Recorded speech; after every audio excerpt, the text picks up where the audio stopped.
आजुक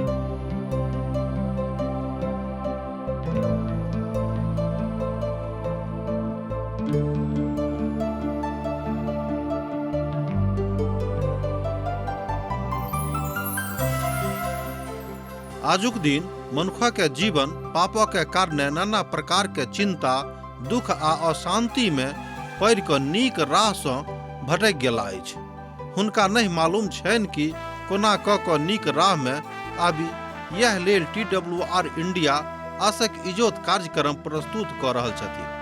यह अहाँ के अनंत जीवन आरो उद्धार के राह पर चलवा के लेल तैयार क रहल छथि। कृपया क अहाँ देखू, सुनू, जायसँ परमेश्वर अहाँ के जीवन जिंदगी के नीक राह बनाबैत रहथिन। आशा के इजोत मैथिली कार्यक्रम में एक बेर आर हम अहाँक अभिनंदन प्रभु यीशु मसीह के मीठ आ पवित्र नाम में कह रहल छी। हमर श्रोता मित्र, हमर भाई बहिन, एहि अध्याय में हमरा सब पत्रसक दोसर प्रवचनक उत्तरक देखै छी। 5000 लोक बचावल गेला आ तकरा बाद प्रेरित लोक पकड़वाबैत छथि। अर्थात प्रभु यीशु मसीह के पुनरुत्थानक हमरा लोकनि ठाम मजबूती प्रदान होइत देखैत छी। अर्थात सोझ गप में ना बुझियो कि प्रभु यीशु मसीह के जे पुनरुत्थान भेलनि तकर मजबूती एहिठाम और बेसी भ जाइत अछि। हमर भाई बहन, एहि बातक के आवश्यकता रहे प्रथम शताब्दी कलीसिया में आ आजुओ के कलीसिया में एहि बातक के आवश्यकता थिक। मुदा कलीसिया के प्रथम सताव सेहो हाँ एहि अध्याय के विषय वस्तु बुझियो। तै हम एहि अध्याय के विषय वस्तु रखलहुं हैं कलीसिया के प्रथम सताव। जहन पतरस और यूहन्ना लोक सब सँ ई कथा करैत रहत, तहन याचक सब और मंदिरक अधिकारी सब, सदुकी सब मंदिर पर चढ़ गेला। ओ सब बड़ नाराज भेला, कियाक त पतरस और यूहन्ना लोक सबके सिखाबैत छलाह। ओ सब यीशु के उदाहरण द क ओ जी उठवा के प्रचार करैत रहथिन।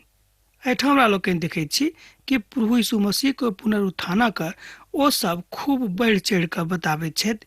कियाक त जाबे धरि हमरो सब प्रभु यीशु मसीह के पुनरुत्थानक ऊपर विचार नहीं करब आ यहू से बढ़ि कऽ कि विश्वास नहीं करब, ताबे धरि कोनो मनुख उद्धार नहीं पाबि सकैत छथि। एहि बातक ज्ञान पतरस और यूहन्ना के भ गेल रहनि। एहि बातक हमरा सब प्रेरितक पोथी तकर 4 अध्याय 1 पद आ 2 पद में देख सकैत छी। हम अहाँ के ध्यान एकटा बड़ रुचिकर घटना के दिस ल जा रहलहुँ हैं जे सत्यक ऊपर आधारित अछि। हमरा सब त एहि कथा के जान चुकलहुँ हैं कि जे प्रभु यीशु के पकड़वावेलाक बाद सब हुनका सूली पर चढ़ा देलनि आ ई सबटा काज धार्मिक नेता सब कैलथि। ओ सब प्रभु यीशु मसीह के दुश्मन बन गेल छलाह आ सदुकी सब जे प्रभु यीशु के पुनर्जीवित होयबाक बातक ऊपर विश्वास नहीं करैत रहत, तै ओ सब चाहैत रहत कि कलीसिया के लोग एहि बातक नहीं जाने कि प्रभु यीशु मसीह के पुनरुत्थान भेल रहनि। अर्थात ओ मृतक में सँ जी उठल छलाह। कियाक त जँ लोक सब एहि बातक जानि जेतैक त प्रभु यीशु मसीह के जाय काल में जीवित छलाह अपन देही धारणक अवस्था में, यहू सब बढ़ि कऽ काज होयबाक हुनका सभक मन में डर समा गेल रहनि। हमर भाई बहिन, केओ परमेश्वरक काजक नहीं रोक सकैत छथि। मनुष्य जाति के बस में ई गप नहीं छनि। तहन हमरा लोकनि बाजि सकैत छी कि जे परमेश्वर जहन मनुखक देही धारण कैलथि आ प्रभु यीशु मसीह के रूप में एहि संसार में अवतरित भेलाह आ मनुखक बीच में जीवित छलाह आ मनुखे के बीच में डेरा राखलखिन आ जेना मनुखक आचार विचार रहनि ओही तरह ओ रहैत छलखिन, जाहिसँ मनुष्य जाति के विश्वास भ जाय कि मनुष्य जाति सँ परमेश्वर नेह राखैत छथि। एहि बातक सत्यापनक लेल पिता स्वयं मनुखक देही में एहि संसार में अवतरित भेल छलाह। एहि बातक यूहन्ना आ पतरस लोक सबके कलीसिया में समझाबैत रहथिन। आजुक संदर्भ में सेहो सुसमाचारक सबसँ पैघ दुश्मन अछि हमर मोन। कियाक त जाबे धरि मोन अहाँके नियंत्रण में नहीं रहत, अहाँ कहियो नीक सँ सुसमाचारक ऊपर विश्वास नहीं राखब आ नहीं जँ अहाँ प्रचार करब वाला छी त खूब हृदय सँ प्रचार करब। ओ पतरसक आ यूहन्ना के दोसर दिन पकड़ कऽ हवालात में राखि देलनि, कियाक तऽ साँझ भऽ गेल छलैक। मुदा वचनक सुनयवलामे सँ बहुत लोक विश्वास कयलथि और हुनक गिनती बढ़ि कऽ 5,000 पुरुष लगभग भऽ गेल रहैक। एहिठाम हमरा लोकनि देखैत छी जे कलीसियाक संख्या दिन ब दिन बढ़ल जा रहल अछि। हमर भाई बहिन, आजुओक संदर्भमे कलीसियाक संख्या बढ़ल जा सकैत छै। कलीसियाक गिनतीके हमरा लोकनि बढ़ा सकैत छी, मुदा जे केओ गिनती करयवला छथि हुनका हृदयमे परमेश्वरक वचन छै कि नहि, ई बातक ध्यान रखनाइ बड़ जरूरी अछि। प्रेरितक पोथी तकर 4 अध्याय आ 3 आ 4 पदमे अहाँ एहि बातक देख सकैत छी। ई सबटा घटना सलोमनक अंगनामे भेल रहैक। ओही ठाम लगभग 5,000 पुरुष छलाह, मुदा स्त्री आ धियापुताक संख्याक विषयमे आ हुनका गिनतीक विषयमे किछु नहि बतायल गेल छै। मुदा एहिठाम जे संख्या देवल गेल छै ओ अछि 5,000 पुरुष छलाह। एकर मतलब धियापुता आ स्त्री सब सेहो छली, कियाक तऽ खाली पुरुष टा मात्र ओतऽ नहि छलाह। अहाँ केकरो नहि बचा सकलहुँ हैं जाबे धरि पवित्र आत्माक काज अहाँक जिंदगीसँ नहि भऽ रहल अछि। अर्थात जाबे धरि अहाँ प्रभु यीशु मसीहके प्रेमके लोकके नहि बतेबै तऽ लोक किएक अहाँके ऊपर आबत, अर्थात अहाँके बातक मानत। हमर भाई बहिन, अहाँ लोकके अपन बातक मनवा सकलहुँ हैं जँ पवित्र आत्मा अहाँके भीतरमे काज करनाइ आरम्भ कऽ देने छथि। आ दोसर गप अछि कि जँ अहाँ सत्य हृदयसँ अपन लोकके भलाई चाहैत छी, किएक तऽ पवित्र आत्मा परमेश्वरक केहन रूप छथि जे अहाँके हृदयके हृदयंगम करैत छथि।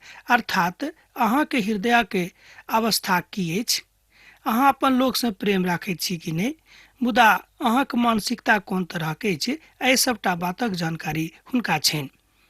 आजुक कलीसियामे प्रभु यीशु मसीहके प्रेमक बताबै बलाक संख्या बड्ड कम भऽ गेल छनि। ई पढ़ि कऽ आ सुनि कऽ हमरो मोन बड्ड दुखित होइए। एकटा विद्वान कहैत छथिन कि आजुक कलीसियामे लोकक हृदयमे प्रभु यीशु मसीहके प्रेम बताबै बलाक संख्या कम भऽ गेल छै। ई बात बड्ड गंभीर अछि, बा हम तऽ ई कहब कि बड्ड खतरनाक अछि। दोसर दिन यहूदीक अधिकारीगण आ धर्मवृद्ध सब आ शास्त्री सब महायाजक हन्ना बा कैफा, यूहन्नास आ तकरा बाद और महायाजक परिवारक लोग यरूशलेम में जोर भेलाह। एहिठाम हमरा लोकनि बातक 4 अध्याय के 5 आ 6 पद में पढ़ि सकैत छी। जँ अहाँके लग पवित्र पोथी बाइबिल अछि तऽ अहूँ खोलि कऽ देखियौ। हमरा सब एहिठाम जाय भीड़सँ मिल रहल छी, ओहिमे कैफा आ हन्ना दुनूके देखैत छियनि जे प्रभु यीशुके मृत्युके दिस धकेलैमे खूब नीक काज केने छलाह। अर्थात बहुत पैघ अपन ओहिमे काम देने छलखिन। यही दुनू मनुखक द्वारे प्रभु यीशुके मृत्युके बाटक सोझ कयल गेल छलैक। ओ पतरस आर यूहन्ना बीचमे ठाढ़ भऽ कऽ पुछलनि, अहाँ एहि काजक कोन सामर्थ्यक कारणे आर कोन नामसँ कयने छलहुँ हैं। एहि बातक अहाँ 4 अध्याय 7 पद में देख सकैत छी। तहन 7 पदक हमरा लोकनि देखब। ओ पतरस और यूहन्ना के बीच में ठाढ़ कऽ कऽ पुछलनि, अहाँ एहि काजके कोन सामर्थ्यक कारणे और कोन नामसँ कयने छलहुँ हैं।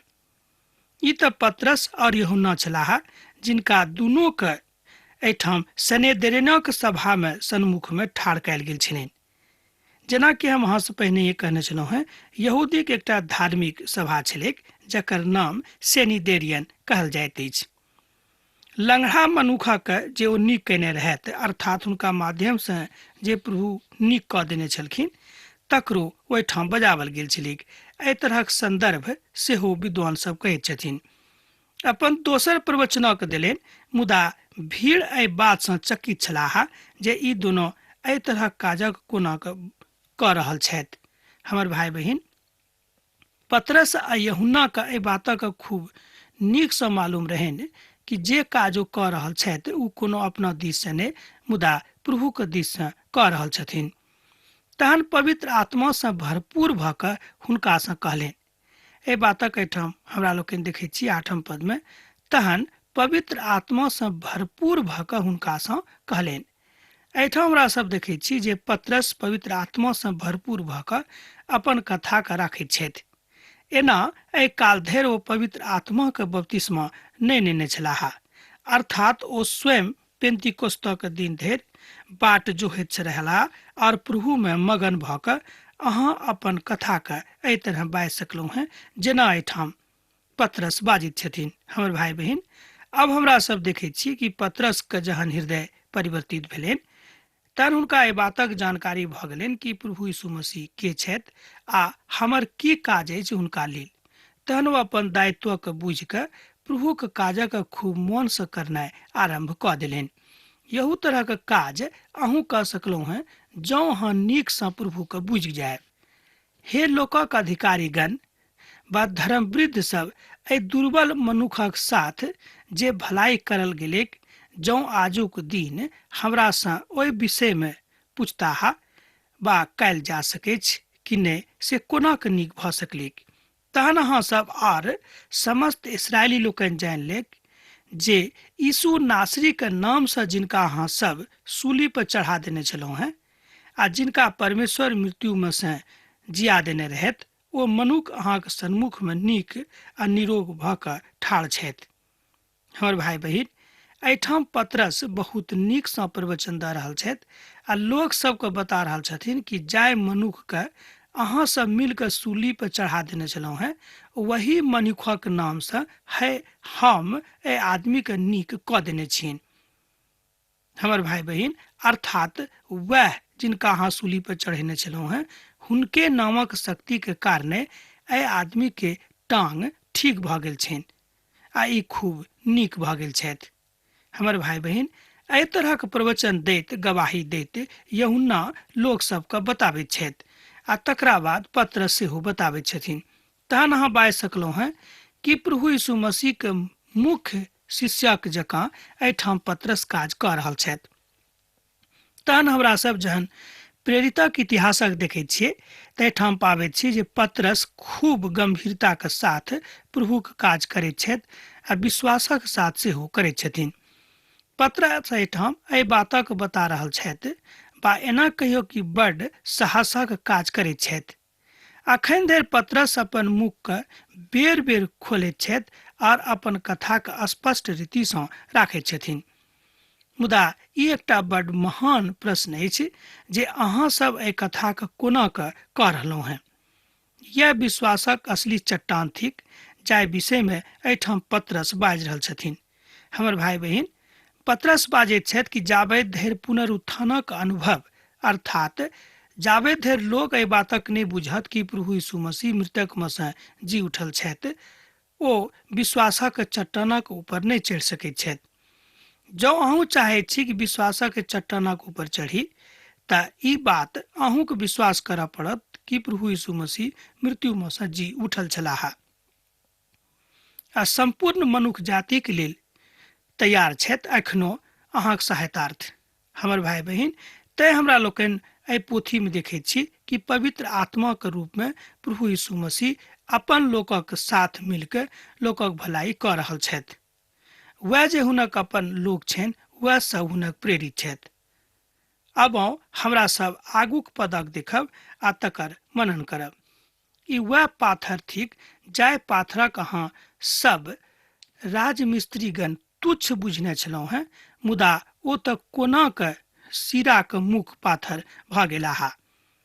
एहिठाम हमरा लोकनि देखैत छी कि पतरस खूब विश्वासक साथ हुनका सभक धिक्कारैत छथि आ कहैत छै कि जाहि पाथरक अहाँ तुच्छ बुझने छलहुँ हैं आ राजमिस्त्री जकरा तुच्छ बुझि कऽ फेंक देने छलै, वह पाथर देखैत छी कि अहाँके लेल आज मजबूती के प्रश्न चिन्ह बनल अछि, अर्थात मजबूती के प्रतीक बनल अछि। पतरस प्रभु यीशु के दूटा महान बातक एहिठाम भेद खोलि रहल छथि जे हुनका क्रूसक ऊपर चढ़ावल गेलनि और ओ मृतक में सँ जी उठलाह, आ दोसर भेदक कथा अछि जे मसीह अर्थात प्रभु यीशु महान चट्टान थिकाह। हमर भाई बहिन, एहि दुनू बातक भेद जेना पतरस बुझने रहत, हमरो सभक बुझैके अछि कि जाबे धरि हमरा लोकनि एहि बातक नहि बुझब, हमरा सब प्रभुक ऊपर कोना के विश्वास राखि सकैत छी। अब प्रश्न अछि जे पाथर आ चट्टान के थी कहा। चट्टान थिक प्रभु यीशु मसीह में उद्धारक अनुभव और पाथर छैत स्वयं प्रभु यीशु मसीह आ आजू के संदर्भ में अहाँ कलिसिया के बुझ सकलू हैं।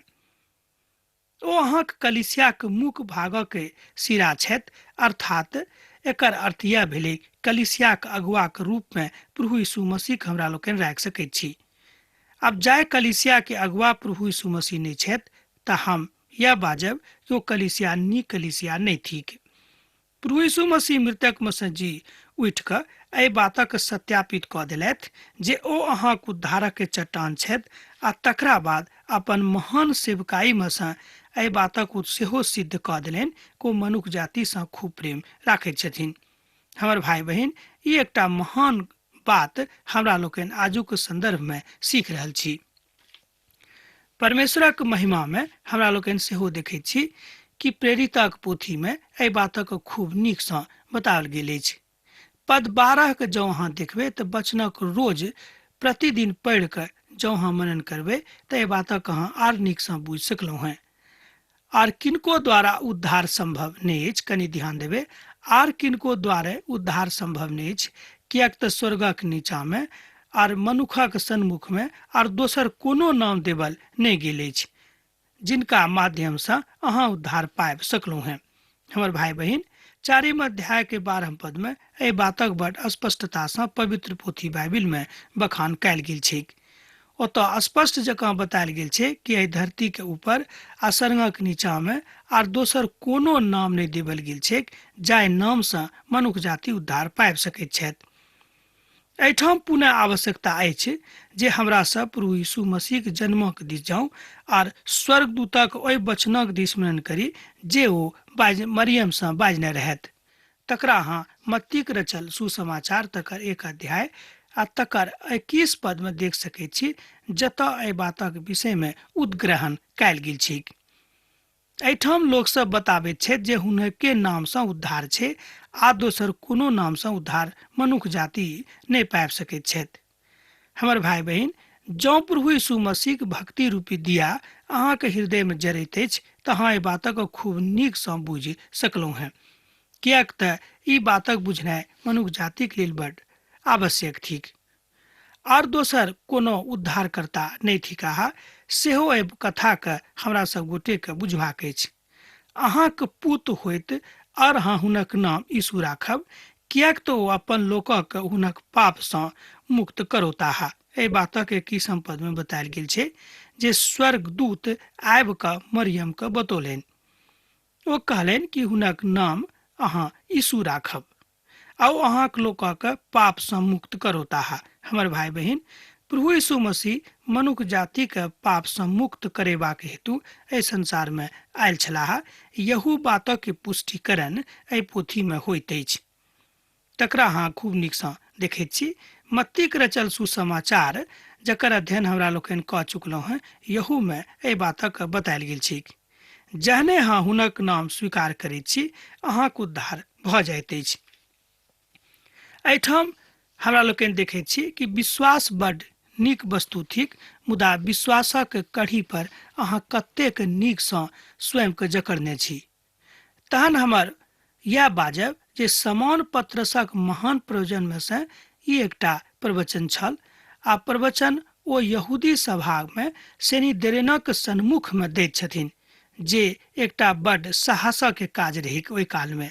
तहन एहि तरह के स्वीकारोक्तिक आवश्यकता आजुक संदर्भ में सेहो अछि, कियाक तऽ हुनका जहन एहि बातक ज्ञान भऽ गेलनि कि प्रभु यीशु मसीह उद्धार करता छथि आ संपूर्ण मनुष्य जाति के लेल ओ अपन प्राण के गमा देलनि, तहन हुनका जहन एहि बातक विश्वास भऽ गेलनि तऽ ओ सनिदेरेनक सन्मुख में ठाढ़ भऽ कऽ एहि बातक बताबैत छथि जे ओहि काल में एकटा महान साहसक काज छलिक। जहन ओ सब पतरस और यूहन्ना के साहसक देखलथि आ जहन हुनका एहि बातक ज्ञान भेलनि जे ओ अनपढ़ और साधारण लोग छथि तऽ बड़ आश्चर्य में पड़ि गेलाह। हमर भाई बहिन, ओ सब अनपढ़ छलाह आ बहुत साधारण मनुष्य सेहो छलखिन। तहन देखियौ एकटा बात आरो स्पष्ट भऽ जाइत अछि कि जँ अहाँ प्रभु से प्रेम राखैत छी तो अनपढ़ के ज्ञानवान बना दैत छथि। पवित्र पोथी बाइबिल में कहल गेल छै कि परमेश्वर अनपढ़ के द्वारा ठाढ़ कैलत जायसँ ज्ञानी लोग लज्जित हुए आ गरीब के ठाढ़ कैलत जायसँ धनवान लज्जित हुए। पुनः ओ सब हुनका चिन्ह गेले जे ई दुनू तऽ यीशुक संगे छलाहा। प्रेरितक पोथी तकर 4 अध्याय तकर 13 पदक अहाँ अवश्य पढ़ के देखबे। एठाम एहि तरहक युक्ति बतायल गेल छै। ई दुनू शिष्य कहियो बाइबिल सेमिनरी में नहीं गेल छलाहा आ नहीं हुनका लोक कोनो तरहक महान संगति सेहो प्रदान केने छलनि। मुदा हुनका एहि बातक जहन ज्ञान भऽ गेलनि कि ओ प्रभु यीशु मसीह के चिन्हैत छथि तो महानता के साथ आ बहुत शक्ति के साथ आ बहुत अधिकार के साथ यीशु मसीह के लोकक सन्मुख में रखनाइ आरंभ कऽ देलनि। बहुत कियो एहि बातक घमंड राखैत छथिन कि ओ तऽ बहुत दिन तक बाइबिल सेमिनरी में छलाह, मुदा हुनका वचनक खूब प्रगाढ़ता से ज्ञान छनि। हमर भाई बहन, ई हम नहीं कहै छी कि अहाँक लग ज्ञान नहीं होइत, मुदा जाबे धरि पवित्र आत्माक संगति में अहाँ पवित्र पोथी के अध्ययन नहीं करैत छी, एहि बातक ज्ञानक प्रगाढ़ता अहाँक जिंदगी में नहीं आयत। अहाँ किएक नहीं केतबो बरख ओतऽ जाकऽ बिता लियौक। एहि बातक सेहो एठाम एकटा विद्वान कहै छथिन। यहूदी सब एहि दुनू के ये बातक जानैत रहत आ ई दुनू के सुनि कऽ ओ सब बड़ आश्चर्यचकित भेलाह कि सब बहुत बेसी पढ़ल लिखल लोग नहीं छथि आ बहुत साधारण लोग छथिन। पद 19 के जँ अहाँ देखबै तऽ ओतऽ एहि बातक आर स्पष्ट करैत हमरा लोकनि देखैत छी। मुदा पतरस और यूहन्ना हुनका उत्तर देलनि, अहीं न्याय करियो जे ई की परमेश्वरक नजर में उचित होइत जे हम अहाँक बातक बेसी और परमेश्वरक बातक महत्व बड़ कम दिए। ओ स्वयं हुनका से प्रसन्न करैत छथि। हमर माय बहन, जन हुनका एहि बातक ज्ञान भऽ गेलनि तो स्वयं सभा से आ ओहि सभागार में बैसल विद्वान लोग सबसँ कहैत छथि, अब अहीं बताउ कि हम अहाँक प्रसन्न राखी बा परमेश्वर के। हमर भाई बहन, हुनका सभा के मुख बंद भऽ गेल हेतै, एहि तरहक हमर विचार अछि। ई तऽ हमरा सँ भय नहीं खाइत अछि, किएक कि परमेश्वर से भय राखैत अछि। हमर भाई बहन, जे कियो परमेश्वर से भय राखैत छथि हुनका से बढ़ि कऽ आ दोसर कियो नहीं छथिन। तैं आजुक संदर्भ में ई बुझनाइ सेहो बड़ जरूरी भऽ गेल अछि कि परमेश्वर अहाँ से प्रेम करैत छथि। अब आजुक अध्ययन हमरा एही ठाम समाप्त करबाक आज्ञा दिअ, किएक तऽ अहाँ से विदा होय के काल भऽ रहल अछि। अब जे किछु बचि गेल तकरा विषय में हमरा लोकनि दोसर दिन अध्ययन करब। जेना अहाँ सब हमरा एहिठाम पाती लिखैत रहै छी, एही तरह लिखैत रहब, बिसरायब नहि। प्रभु यीशु मसीह ने सैद घड़ी अहाँक जिंदगी में बनल रहेक। आमीन। हमर विश्वास अछि कि ई कार्यक्रम अहाँ के लेल लाभदायक सिद्ध अछि। हम चाहै छी कि अहाँ अपन आशीषों के हमरा संग साझा करू। जँ अहाँ के नजीक बाइबल से आ जीवन से संबंधित कोनो प्रकार के प्रश्न भऽ सकै अछि तऽ अपन समस्या के लेल प्रार्थना करबा के लेल जँ चाहै छी तऽ हमरा फोन नंबर पर जरूर संपर्क कऽ सकै छी। परमेश्वर अहाँ सब के लेल एकटा सुंदर, सुखद, आनंदित दिन प्रदान करै।